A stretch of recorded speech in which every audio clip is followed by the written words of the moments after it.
Can you tell us how the book came to be, how you transitioned from physician, and did you hear the stories from your parents? Did they talk to you about the running through the fields in the night and meeting the priest, and the how much of that was shared with you verbally versus did you read it for the first time and say, oh my goodness, this is what mom and dad went through for me now to be in Michigan and going through this? Color that picture for us.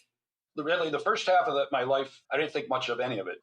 I did read the manuscript once, and the history of the book is interesting. My dad and mom wrote his autobiography in the 70s. They wrote it as though the events happened the previous day. They were crisp, they were clear, they were sharp. The smells, the sounds, the way the table was set, listening to the radio, the fear, the cold. And so they went from paper and pencil to typewriter to computer to disc. And I read the manuscript once, probably when I was about 30, but I didn't think much of it at the time. I remember my dad's first escape. I remember my parents talking about his last escape, the one from Hungary ultimately, and the priest, but I remembered very little about the rest of it and didn't think much of it. And of course, busy with career, family, just the day-to-day activities. So flash forward to my dad passing in 97, unfortunately. Mom passes in 2016.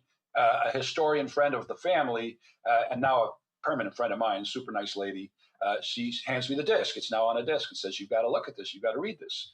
And I didn't have time. I took a year to take care of my mom's affairs, another year to retire and try to enjoy life a little bit because realizing how short it was. And then a friend of mine in Michigan, never burn your bridges, he asked me for help. They were short radiologists in Michigan, and I was already in Massachusetts and now down in Florida. But I was reading from home starting in 2018, Wednesdays and Thursdays. And that brought me to the book.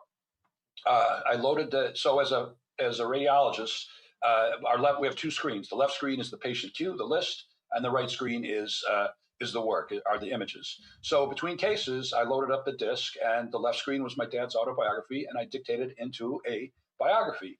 And when I did it, I thought, oh my God, these stories are so amazing and so poignant and just and unbelievable. I mean, 20 miracles, 4 escapes. I could not believe everything that my dad had gone through. So I could not leave it on a computer disc. I couldn't leave it on a screen.